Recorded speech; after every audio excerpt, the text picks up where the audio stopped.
2003 में आपकी शुरुआत हुई और आपने इतने ब्रांड्स बनाए, केश किंग, डॉक्टर ऑर्थो, सच्ची सहेली, टू नेम अ फ्यू। उनकी बात हम थोड़ी देर में करेंगे, पर आपकी जो जर्नी रही है उसके बारे में कुछ बताइए। Thank you. So thank you everyone. देखिए, जर्नी, अगर मैं अपनी जर्नी की बात करूं, प्रोफेशनल लाइफ की जर्नी की बात करूं, तो 2003 में अंबाला में एक कंपनी संजीव फार्मास्यूटिकल, वहाँ से काम शुरू किया गया और आयुर्वेदिक कुछ क्योंकि मेरे फादर बीएमएस डॉक्टर थे, जीएमएस डॉक्टर थे मेरे फादर, तो एक आयुर्वेदिक प्रोडक्ट्स हमने बनाए। अब प्रोडक्ट बना लिए, बट प्रोडक्ट को बेचना नहीं आता। सेलिंग के लिए कोई स्ट्रेटजी थी नहीं। तो उसके बाद जैसे मैं खुद रिटेल टू रिटेल गया, तो यूजुअली मैं यहाँ पर एक मैसेज देना चाहता हूँ कि जो स्ट्रगल आपको सिखाता है वो कोई इंस्टीट्यूट नहीं सिखा सकता। आपको मालूम नहीं होता, ये सब चीज़ें प्री डेस्टिन्ड हैं, और उस टाइम आपकी जो ग्रूमिंग हो रही है वही चीज़ आपके सबसे ज़्यादा काम आने वाली है। सो 2008 तक ये ग्रूमिंग स्टेज थी। 2008 तक सिर्फ बाजार को देखा, सीखा, जाना, और इवेंचुअली जो हमें रिकॉग्नाइज किया गया वो किया गया 2010 के आसपास, जब हमारा पहला ब्रांड केश किंग जो बड़ा पॉपुलर हुआ, और वहाँ से बस ये सफ़र इस तरह से डॉट से डॉट मिलते गए और तस्वीर बनती गई। आपने स्ट्रगल की बात की। जब आप और मैं कल बात कर रहे थे तो आपने बताया कि आप एक अपनी खुद की कंपनी के रिप्रेजेंटेटिव बनकर अलग अलग डिस्ट्रीब्यूशन चैनल्स में खुद गए, और जो स्ट्रगल आपने फर्स्ट हैंड विटनेस की कि किस तरीके से प्रोडक्ट को बेचा जाए, कैसे उसकी प्लेसमेंट की जाए, I think that was fascinating. कि जो आप अभी कह रहे थे कि प्रोडक्ट तो बना लिया पर उसे बेचने का तरीका सीखना पड़ा। आपने इनफैक्ट एक नया तरीका इन्वेंट किया, और फिर इन्वेंट भी किया एक ऐसे प्रोडक्ट के साथ जो केश किंग जिसकी हम बात कर रहे हैं, उस कैटेगरी में, जनरल कैटेगरी में बहुत प्रोडक्ट्स थे, पर स्पेसिफिक कैटेगरी जो आपने बड़ी कैटेगरी के अंदर ढूंढी, उसके बारे में कुछ बताइए। कि एक वो स्ट्रगल का फेज कि आप कैसे जाते थे as a representative of your own company. आप नहीं कहते थे कि मैं फाउंडर हूँ, आप कहते थे कि मैं संजीव फार्मास्यूटिकल्स के लिए काम करता हूँ, और कैसे आप अलग अलग जगह गए, वो स्ट्रगल का फेज जो आपने टच ऑन किया, और फिर कैसे आपने आइडेंटिफाई किया कि इस हेयर कैटेगरी में आपको कौन सी कैटेगरी के पीछे जाना है, सब कैटेगरी के पीछे, मैजिकल कैटेगरी जो बन ली आपके लिए। देखिए, मुझे लगता है कि जो सक्सेस का रास्ता है, आपको ना पहले स्टेप से दूसरे स्टेप, दूसरे से तीसरे स्टेप पे जाना चाहिए। अगर आप आखिरी पायदान पे पहला कदम रखना चाहेंगे तो वो जो जर्नी ने आपको सिखाना है आप वो सीखेंगे नहीं। तो हेलीकॉप्टर लैंडिंग से बेटर है कि आप रास्ते से जाएं, उसका मज़ा अलग है। और दूसरा सवाल जो आपने किया हेयर केयर सेगमेंट के बारे में, अगर आपने किया, 2010 में उस टाइम ज़्यादा जो बातें थी वो स्टाइलिंग प्रोडक्ट्स की थी, फैशन की थी। अगर हेयर केयर में बात करें तो देखिए, हमेशा आपको अपना मौका ढूंढना पड़ता है। उसमें हेयर हेल्थ की बात इतनी अवेयरनेस से नहीं होती थी, इतनी मजबूती से नहीं होती थी, जबकि हेयर प्रॉब्लम एक कॉमन प्रॉब्लम है। हर एक के हेयर फॉल होता है और हर कोई चाहता है कि किस तरह से हेयर हेल्थ को इंश्योर किया जाए।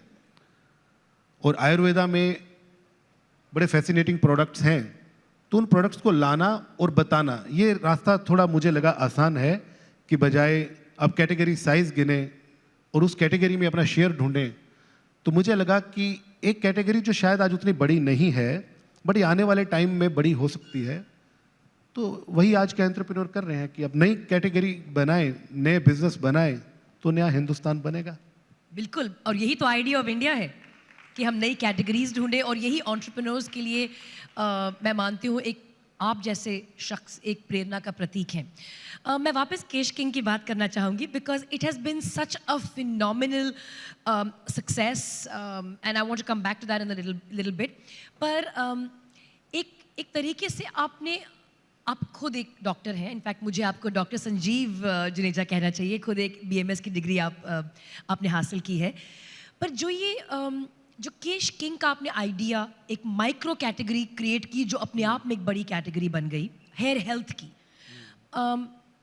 उसको मार्केट आपने कैसे किया? बिकॉज रियल जीनियस तो वहाँ पर भी है, उसका मेरा एक अगला सवाल भी है। और आप मुझे कल जब आप और मैं बातचीत कर रहे थे चाय पर चर्चा, आपने कुछ उसके नाम के बारे भी मुझे बहुत इंटरेस्टिंग बैकग्राउंड बताया, उसके बारे में आप और बात करना चाहेंगे? हाँ जी। केश किंग नाम कैसे चुना गया? जो गर्ल्स हैं वो थोड़ी जेनरस होती हैं, गर्ल्स किंग को एक्सेप्ट कर लेती हैं। बॉयज़ जो हैं वो केश क्वीन शायद लगाने में उतना, उनका बॉयज़ का थोड़ा ईगो हर्ट हो जाता है कि केश की क्वीन अगर उन्हें लगाना पड़े। तो मैं कुछ इस तरह से आपको बता रहा था। तो देखिए, कोई भी प्रोडक्ट जो है, दो चीज़ें, पहली बात तो ये कि आपका प्रोडक्ट सेल्फ एक्सप्लेनरी हो, और आपने कहा कि why hair care and why that space, तो मुझे लगता है कि आपका जो गैप है, आपको अपना गैप ढूंढना है, आपको अपना गैप देखना है, और गैप को कैसे पोजीशन करना है, आपको प्रोडक्ट को कैसे पोजीशन करना है, आपका टीजी क्या है, उसका एमआरपी क्या है, उसका पैकेजिंग क्या है, उसका डिस्ट्रीब्यूशन पेनिट्रेशन क्या है। तो ये कई चीज़ें हैं, सब चीज़ों के रेशो से चीज़ें बनती हैं कि आप हर चीज़ का ध्यान रखें, माइक्रो से मैक्रो बनेगा। आपने कहा कि जो महिलाएं होती हैं, जो लड़कियां होती हैं, वो जेनरस होती हैं क्योंकि वो जानती हैं कि असली किंग तो वो हैं। घर में तो किंग वही हैं और दुनिया में भी किंग्स महिलाएं हैं। अब नाम बेशक आप जेंट्स का लगा दें, पर असली किंग तो हम जानते हैं महिलाएं, और उसके बारे में भी हम चर्चा करेंगे। But I want to come back to business. Sanjeev ji, आपने बहुत सारे मैजिकल ब्रांड्स बनाए हैं। आपको कहा जाता है कि you have the Midas touch, कि आप जिस चीज़ को टच करते हैं वो गोल्ड बन जाती है। पर ये बाहर से लोगों को लगता है, एक्चुअली अंदर से कितना परिश्रम, कितना हार्डवर्क, कितनी स्ट्रैटेजी लगती है, उसके बारे में थोड़ी सी आप अगर हमें इनसाइट्स देंगे from a point of view of the audience. क्योंकि ब्रांड्स को शिखर तक ले जाने की एक जर्नी होती है और आप बहुत से ब्रांड्स को उस जर्नी तक लेकर गए हैं, पर उन्हें उस लेवल पे सस्टेन करने की स्ट्रैटेजी, उस पर भी कुछ आप बताना चाहेंगे? यस, बिल्कुल। देखिए, कंसिस्टेंट एफर्ट जो है, आप ब्रांड को पहले तो आपका जो प्रोडक्ट है वो ब्रांड में कन्वर्ट हो, आपके प्रोडक्ट में रिजल्ट हो, रिजल्ट ओरिएंटेड प्रोडक्ट्स ही ब्रांड बनेंगे, ये मूल मंत्र है। अगर आपके प्रोडक्ट रिजल्ट ओरिएंटेड नहीं है तो जितनी आप मेहनत करेंगे वो प्रोडक्ट उतनी जल्दी किल होगा। सो सबसे पहले ये इंश्योर करें कि आपका प्रोडक्ट जो है रिजल्ट ओरिएंटेड है, वो मासेस में एक्सेप्टेड है। उसके बाद आपका गैप क्या है, आप किस कैटेगरी में आना चाहते हैं, उस कैटेगरी में आपका हीरो ब्रांड क्या होगा। क्योंकि कैटेगरी में मल्टीपल प्रोडक्ट्स हैं, उसमें आपका एंट्री आपको एक प्रोडक्ट से करनी चाहिए। देखिए, अगर आपने 50 प्रोडक्ट्स इकट्ठे लॉन्च किए और आप एक हीरो ब्रांड से आप आगे बढ़े, तो मुझे लगता है कि एक प्रोडक्ट से आगे जाना और बाद में उसके साथ बाकी प्रोडक्ट्स का रेंज खड़ा करना वो ज़्यादा बेटर है उसके आधार पर, क्योंकि आपका एक ब्रांड एक्सेप्ट हो गया, पसंद आ गया लोगों को। तो इस तरह से मुझे लगता है कि आपको प्रोडक्ट से रिलेटेड, जैसे हम बात कर रहे हैं, कि आपको अपने प्रोडक्ट को पोजीशन करना पड़ेगा और धीरे धीरे आगे बढ़ना पड़ेगा। और हाँ, जब आपने कहा कि शिखर तक या सक्सेस के पीक तक कैसे रहना, उसके लिए मैंने कहना है कि कंसिस्टेंट एफर्ट, ये एक एफर्ट या कंसिस्टेंट एफर्ट, आपको रोज एफर्ट करना है। प्रोडक्ट जो है ये डेवलप होता रहता है, आपको प्रोडक्ट को डेवलप करते रहना है, प्रोडक्ट के ऊपर काम करते रहना है, उसके पोजीशन के ऊपर काम करते रहना है। आई थिंक मैं वापस केश किंग की बात करना चाहूँगी because that was your calling card, उससे आपकी पहचान बनी।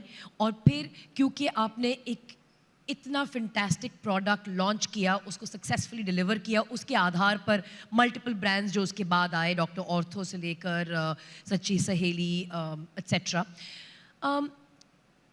और इनफैक्ट केश किंग की जब एक्विजिशन हुई, वो एक रिकॉर्ड प्राइस पर हुई एक बड़े जानी नामी कंपनी द्वारा।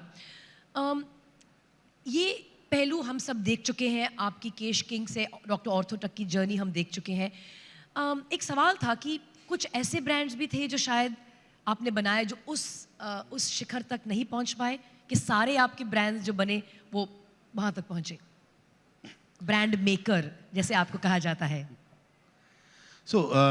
देखिए हमारे जो ब्रांड्स हैं, डॉक्टर ऑर्थो हमारा पेन सेगमेंट में है, पेट सफा हम लग्जेटिव कैटेगरी में है, रूप मंत्रा हम स्किन कैटेगरी में है, सच्ची सहेली, आई मंत्रा, इचकू एंड बैटमैन, सर अब आज बैठे हैं, बैटमैन ग्रूमिंग रेंज है।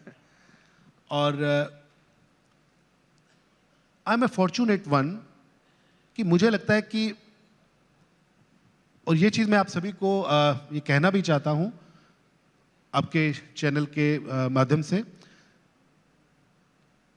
कि जो आपका प्रोडक्ट है आप हमेशा पहले एक पायलट रन करें। आपने भी कहा कि कुछ ऐसे एक्सपीरियंस जो प्रोडक्ट आपके सक्सेसफुल नहीं हुए, जो उतनी पब्लिकली एक्सेप्टेड नहीं हुए, तो मुझे लगता है कि अगर आप एक पहले छोटा पायलट रन करें किसी भी प्रोडक्ट के लिए, सबसे पहले अगर एक स्मॉल पायलट हो तो आप अपने हिस्से की गलतियां कर लेंगे, तो छोटी गलतियां किसी तरह से आपको परेशान नहीं करेंगी और आपका एफर्ट जो है फिर मीनिंगफुली एंगेज रहेंगे आप। बट कहीं अगर आप मान लीजिए बड़े अगर आपको क्या लगता है कि मुझे तो पहली बॉल पे ही सिक्सर लगाना है, तो उसमें फिर आउट होने का खतरा बना रहेगा। मेरा जो मानना है और मेरा जो बिलीव है वो ये कि हमेशा प्रोडक्ट के रिजल्ट्स को लेकर इंश्योर रहें, प्रोडक्ट को एक पायलट रन करें, एक छोटे शहर से, सिटी से, स्टेट से, जो गलतियां होनी है वो गलतियां हो जाने दें, उनसे सीख लें और उससे सीखते हुए फिर आगे बढ़ें। और जब आपको पूरा बिलीव हो जाए कि हाँ अब यहाँ पर किसी तरह से गलती नहीं हो सकती और ये हर तरह से प्रोडक्ट भी एक्सेप्टेड है और इसके बाकी जो माइक्रो चीज़ें हैं वो भी एक्सेप्टेड है, तो आप उस पर अपना पूरा एफर्ट करें, फिर आप उस पर पूरा इन्वेस्ट करें, उसे बड़ा बनाएं। उसी से मेरा एक और सवाल है संजीव जी, वो ये कि you are the brand maker, you have the golden touch. अब एक सीक्रेट तो आपको बताना पड़ेगा कि अब इसका आंसर मैं जानती हूँ, पर फिर भी मैं आपसे सुनना चाहती हूँ कि प्रोडक्ट इंपॉर्टेंट है या उसकी मार्केटिंग? क्योंकि वो भी आपने बखूबी की है, उस बात में कोई शक नहीं है। बहुत खूबसूरत तरीके से आपकी पोजीशनिंग स्पॉट ऑन रही है, आपकी मार्केटिंग स्पॉट ऑन रही है, आपके जो एम्बेसडर्स हैं उनकी चॉइस बहुत बहुत ऑन पॉइंट रही है। तो अब अगर बताना हो, of course a bad product and great marketing is of no use, पर अगर आपको चूज करना हो, कैसे आप चूज करेंगे, प्रोडक्ट या मार्केटिंग? देखिए दोनों ही चीज़ें बहुत इंपॉर्टेंट हैं, बट प्रोडक्ट जो है वो ज़्यादा इंपॉर्टेंट है। बिकॉज अगर आपका, मैंने अभी कई बार ये बात दोहराई कि अगर आपका प्रोडक्ट रिजल्ट ओरिएंटेड नहीं है तो आप जितना ज़्यादा मार्केटिंग करेंगे उतनी जल्दी अपने प्रोडक्ट को किल कर देंगे। तो सबसे पहले तो प्रोडक्ट इंपॉर्टेंट है, प्रोडक्ट का पोजीशन इंपॉर्टेंट है, मार्केटिंग भी उसके बाद। जंगल में मोर नाचा किसने देखा? अगर आपने प्रोडक्ट बना लिया तो ज़्यादा लोगों तक पहुंचे, ज़्यादा से ज़्यादा ट्रायल हो, ज़्यादा से ज़्यादा लोग उसके बारे में लोगों को बता सकें, आपका डिस्ट्रीब्यूशन बड़ा अच्छा हो। जिस मॉडल में आप हैं, ई कॉमर्स में हैं, जनरल ट्रेड में हैं, मॉडर्न ट्रेड में हैं, आपका प्रोडक्ट आसानी से मिले लोगों को, पहुंचे लोगों तक, तो मैजिक होता है। इंडीड। आई थिंक हमारे जो दर्शक हैं और जो हमारे यहाँ बैठे हैं ऑडियंस में ज़रूर जानना चाहेंगे कि ये जो successful entrepreneur, brand maker doctor Sanjeev Juneja है, वो इन पर्सन कैसे हैं। मुझे तो अपॉर्चुनिटी मिली कल आपसे रूबरू होकर बातचीत करके आपको थोड़ा जानने की, पर मैं यहाँ पे ऑडियंस को बता दूँ कि Sanjeev ji is a man of many talents and I think what he told me was very interesting. कल आपने मुझे बताया कि आपकी ज़िंदगी में सबसे बड़ी प्राप्ति आपका बैलेंस है। ज़िंदगी में जिस तरीके से आप प्रोफेशनल लाइफ को और पर्सनल लाइफ को बैलेंस करते हैं, उसके बारे में कुछ बताइए। मैं कहना चाहता हूं कि जिस तरह से हम कभी किसी बिजनेस को करते हैं या पोर्टफोलियो डिज़ाइन करते हैं, तो हम उसमें एक वेट तय करते हैं कि सर्टेन परसेंट इस चीज़ का, सर्टेन परसेंट इस चीज़ का, सर्टेन परसेंट इस चीज़ का, वैसे ही हमें अपनी लाइफ में अगर दिन में हमारे पास 18 घंटे हैं तो उन 18 आवर्स को मुझे लगता है कि बैलेंस करना चाहिए कि इतना टाइम जो है ये मेरे प्रोफेशन के लिए है, इतना टाइम मेरी फैमिली के लिए है, इतना टाइम मेरे फ्रेंड्स के लिए है, सोसाइटी के लिए है, इतना मेरा मी टाइम है, ये मेरे लिए है। तो ये चीज़ें आपको हैप्पी रखेंगी। आप हैप्पी रहेंगे तो हेल्दी रहेंगे, हेल्दी रहेंगे तो काम करते रहेंगे। हैप्पीनेस और हेल्थ में रोमांस का कितना बड़ा योगदान रहा है। मैं एक खुलासा करना चाहती हूँ, थोड़ा सनसनीखेज खुलासा होगा। डॉक्टर संजीव जुनेजा ने 3 शादियां की हैं एक ही महिला से, उसके बारे में थोड़ा बताइए। हाँ जी, ये मैं देखिए आयुर्वेदा से हूँ तो मैं इंडियन ट्रेडिशन में बड़ा बिलीव करता हूँ। और वो पहली जो शादी थी वो इतनी जल्दबाजी में हुई कि मैं भूल गया। और आप बिजी भी थे ना अपना करियर बनाने में, आई मीन उस तक तो आपका स्ट्रगल का भी फेज चल रहा था, तो मैं आपको माफ कर सकती हूँ। तो उस वक्त आप भूल गए, कोई बात नहीं। हाँ जी, तो मुझे लगा कि मेरी वाइफ भी जो है वो मुझे माफ़ कर दें आने वाले टाइम में, तो मैंने उनसे एक बार दोबारा शादी की 2015 में। और यकीन मानिए कितना खूबसूरत एक्सपीरियंस है। देखिए, और इतनी खूबसूरत लगी फिर दोबारा की और दोबारा भी करूँगा। मुझे लगता है कि अपने हिस्से की खुशियाँ छीन लेनी चाहिए, इंतज़ार नहीं करनी चाहिए। जो जायज़ है, जो एथिकल है, जो नैतिक है, खुद से मोहब्बत करें, अपने आसपास के लोगों से मोहब्बत करें, पॉजिटिविटी में बिलीव रखें और अपने हिस्से की ज़िंदगी जिएं। दिस इज़ वन लाइफ, एक बार मिलनी है, बहुत छोटी है। सुबह उठें, शाम तक का गोल तय हो और रात को अगर वो अचीव कर लिया तो मज़े से सोएं। क्या बात है। ऑडियंस में गुलशन ग्रोवर साहब बैठे हैं और कुछ कहना चाहेंगे। Can we get a mike across to him please?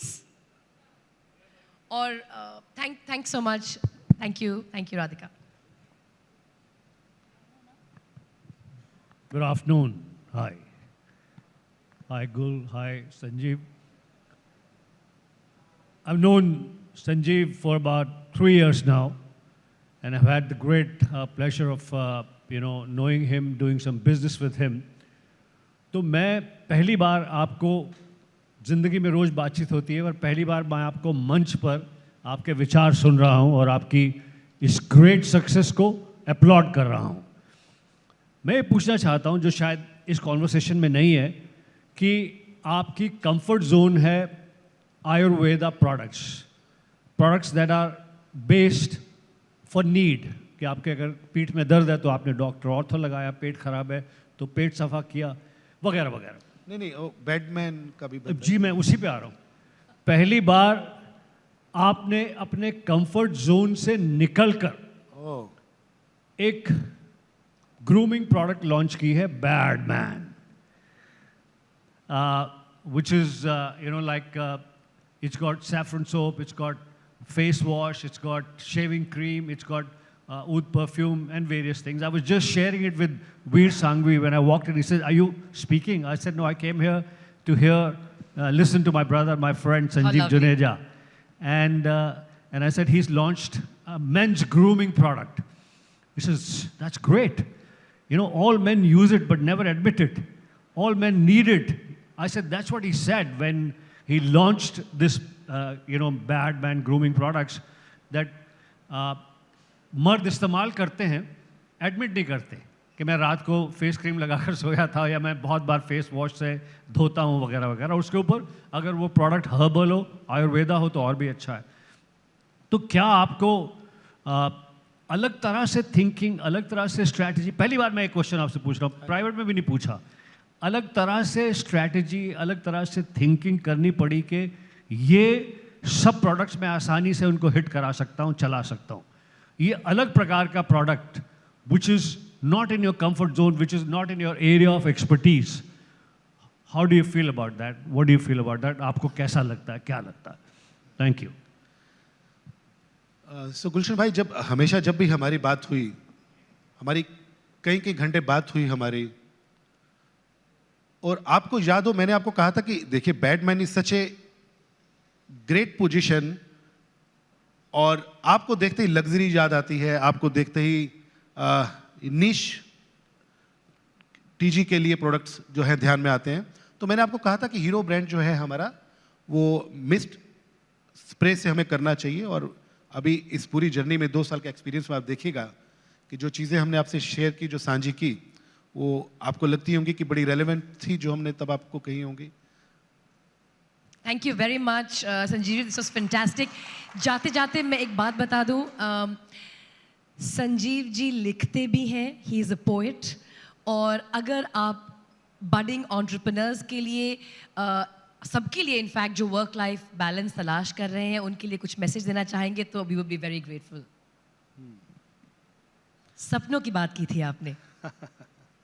हाँ जी, मैं एक क्योंकि कल जिक्र हो रहा था, मैं ये कहना चाहता हूँ कि देखिए सपने देखना बड़ा ज़रूरी है, और सपनों को पूरा करने के लिए एक जिद रखनी भी बड़ी ज़रूरी है, पर थोड़ा कंजर्वेटिव हो जाए। मुझे लगता है कि ज़िंदगी में मध्यम मार्ग सबसे उत्तम है, ट्राई टेस्टेड ट्रस्टेड है। तो मुझे लगता है कि आप सपने देखें, सपनों के लिए पूरे एफर्ट्स करें, बट इतनी ऊर्जा और इच्छा बचा के रखें कि अगर दोबारा ये जर्नी करनी है, दोबारा ये करना है, तो ऊर्जा भी रहे और वो इच्छा भी रहे। और एक चीज़ मैं और कहना चाहता हूँ कि कभी भी पहले से बनाए रास्ते पे चलने की गलती ना करें, हमेशा रास्तों के दरमियान रास्ते तलाशें। हर रोज एक नई सुबह है, हर क्या रोज बात एक है। नया विचार है। Thank you so much Sanjeev ji, it's been phenomenal listening to you. Thank you. Thank you very much for having me. Thank you.